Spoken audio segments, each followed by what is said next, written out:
வணக்கம் அனுகிரகம் தமிழ் சேனல் நேர்களே, நான் உங்கள் அன்பான சயின்டிபிக் வேதிக் அஸ்ட்ராலஜர் அஸ்ட்ரோ அரண்ஜி பேசுகிறேன்.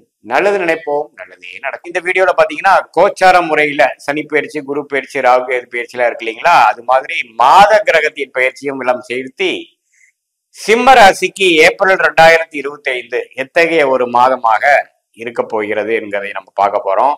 அதற்கு முன்னாடி ஃபர்ஸ்ட் டைம் நம்ம சேனலுக்கு வரவங்க மறக்காம சப்ஸ்கிரைப் பட்டன் இப்பவே அமுத்துங்க. ஸோ அதை தொடர்ந்து நம்மளுடைய வீடியோஸ் உங்களை அடைஞ்சு நீங்கள் அது மூலமாக பயன் பெறலாம். இப்போ பார்த்தீங்கன்னா சிம்ம ராசிக்கு 8ஆம் இடத்துல வரும் பொழுது அஸ்தம சனி, ராசிக்குள்ள வரும் பொழுது ஜென்ம சனி. ஸோ சிம்ம ராசிக்கு ராசிக்கு 8ஆம் இடத்துல வருவதனால அஸ்தம சனியில தான் நம்மளுடைய ஏப்ரல் மாதமே தொடங்குகிறதுங்கிறது நம்ம தெரிஞ்சுக்கிறோம். ஆனால் எது மாதிரி பலன்கள் இருக்கு பார்த்தீங்கன்னா, மாத பலன் என்று சொல்லப்படுகிற, மாத கிரகம் என்று சொல்லப்படுகிற ராசி அதிபதி சூரியனே பார்த்தீங்கன்னா 8ஆம் இடத்துல தான் இருக்கிறார் ஏப்ரல் 13 வரைக்கும். அதுக்கப்புறம் ஏப்ரல் 14க்கு அப்புறம் தான் 9ஆம் இடம் என்று சொல்லப்படுகிற பாகிஸ்தானத்தில் உச்சம் பெறுகிறார். ஸோ சூரியனும் 8ல, சனியும் 8ல, ராகுவும் 8ல, புதனும் 8ல, சுக்கிரனும் 8ல. இத்தகைய கிரகங்கள் கிட்டத்தட்ட 5 கிரகங்கள் 8ஆம் இடத்துல இருந்து கேது 2ஆம் இடத்துல இருக்கிறார். கேது இத்தனை கிரகம் பாக்குறாங்க. கேதுவை குருவும் பாக்குறது ஒரு நல்ல விஷயம். ஸோ இத்தகைய ஒரு அமைப்புல சிம்மராசிக்காரர்களுக்கு ஏப்ரல் மாசம் இருக்க போகிறது. அதே சமயத்துல செவ்வாய் பாத்தீங்கன்னா முதல் 3 நாட்கள் மட்டும் 11ஆம் இடத்துல இருந்து, அதுக்கப்புறம் பாத்தீங்கன்னா கடகத்துக்கு நீச்சமாயி செவ்வாய் ராஜயோக அதிபதி வருகிறார். ஸோ இந்த அமைப்பு எப்படி இருக்குதுன்னு பார்த்தா, கொஞ்சம் ஹெல்த் ரிலேட்டட் விஷயத்துல நம்ம மிகவும் கவனமாக இருக்கணும். டிரான்ஸ்போர்டேஷன், டிராவலிங்ல இருக்கிறப்ப கவனமா இருக்கணும். இரவு நேரம் டிராவலிங் நம்ம பாதுகாப்பா அல்லது முடிஞ்ச வரைக்கும் அவாய்ட் பண்ணணும். முடிஞ்சா பாதுகாப்பாவா செய்யணும், இல்ல அவாய்ட் பண்ண முடியும்னா அவாய்ட் பண்ணணும். ஏன்னா ராகுங்கிற இருள் கிரகமும் சனிங்கிற இருள் கிரகமும் ஒரு 5 டிகிரில சேர்ந்து 8ஆம் இடத்துல சேர்றார். எந்த ஒரு சுப பார்வையும் இல்லை. அதுல சுக்கிரன் மட்டும் இருக்கிறது ஒரு நல்ல விஷயம். சுக்கிரனும் பாத்தீங்கன்னா சனி ராகு புதனை நீச்ச பங்கம் படுத்தி எல்லாமே பாதிக்கப்படுறாரு.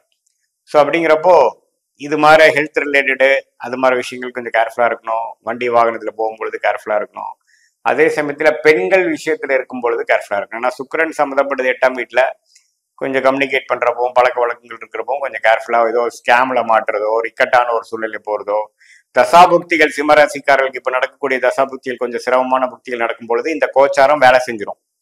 ஸோ அதனால ஏப்ரல் மாதம் முழுவதும் மிகவும் கவனமாக இருக்க வேண்டிய ஒரு காலகட்டம். ஏன்னா லக்னாதிபதி 8ல மறைஞ்சிருக்கிறார். கிட்டத்தட்ட சனியோட ஒரு 10 டிகிரி சேரக்கூடிய நாட்கள்லாம் பார்த்தீங்கன்னா கொஞ்சம் சிரமமான ஒரு டைம் தான்.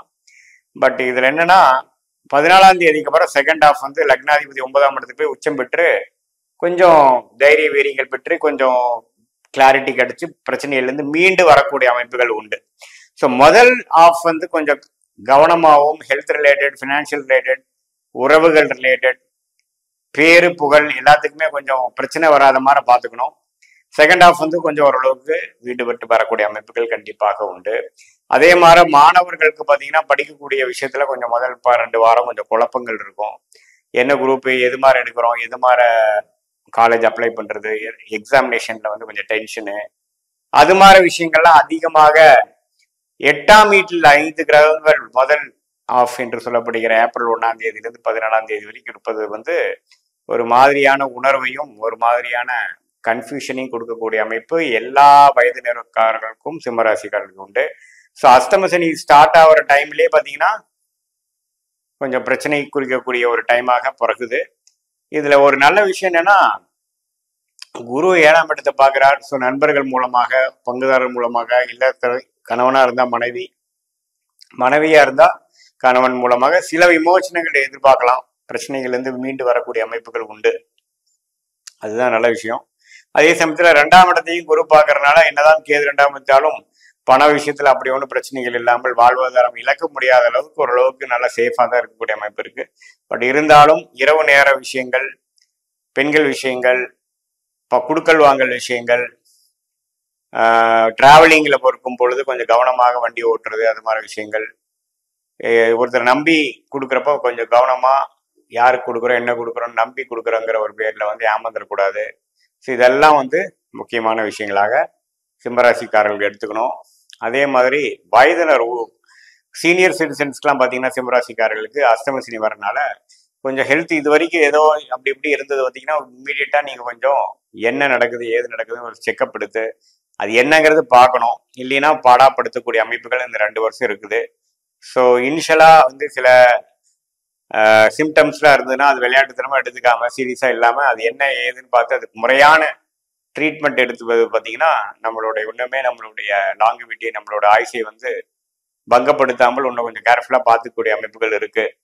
ஸோ சிம்மராசிக்காரங்களுக்கு பொதுவாக பார்த்தீங்கன்னா பணம் வந்து அதிகமாக யாரையும் நம்பி கொடுக்கறது அல்லது அதிக ஆசைப்பட்டு பிரச்சனைக்குள்ள மாட்டுறது அது மாதிரி பிரச்சனைக்குள்ளெல்லாம் போகாம ஒரு நார்மலா உழைத்து சம்பாதிக்கக்கூடிய அமைப்புல இருக்கிறவங்களுக்கு பெரிய சிக்கல் வராது. எப்பவுமே அஷ்டம சனியில பாத்தீங்கன்னா பேராசை பெருநஷ்டம் அது மாதிரி விஷயங்கள் தான் கொடுக்கும்.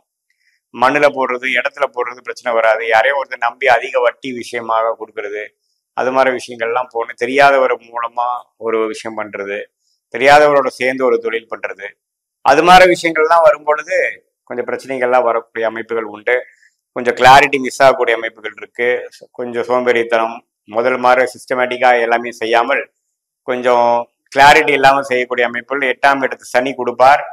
கொஞ்சம் அதனால எல்லாத்துலயுமே கொஞ்சம் கவனமாக டிசிப்ளினாக இருக்கக்கூடிய அமைப்புகள் நீங்க வந்து சிம்மராசிகள் காக்கும்போது அது மாணவர்களா இருந்தாலும் சரி, இல்லத்தரசிகளா இருந்தாலும் சரி, தொழிலதிபர்களா இருந்தாலும் சரி, நடுத்தர வயதுல வந்து வேலையில இருக்கிறவங்களா இருந்தாலும் சரி, சீனியர் சிட்டிசனா இருந்தாலும் சரி, எல்லாத்துலயுமே பாத்தீங்கன்னா ஒரு கவனமும் ஒரு சிரத்தையோட செயல்பட்டு பெரிய அதிக ஆசைப்படுறது, நம்ம பெரிய ஆம்பிஷியஸா ஏதோ ஒரு ப்ராஜெக்ட்ஸ் போறது அது மாதிரிலாம் இல்லாமல் நார்மலா வாழ்க்கையில அன்றாட நம்மளுடைய வாழ்வாதாரத்துக்கு செய்ய வேண்டிய ப்ராசஸ் செஞ்சுட்டு இருக்கும் பொழுது பெரிய பாதிப்பு இருக்காதுங்கிறது தெரிஞ்சுக்கணும்.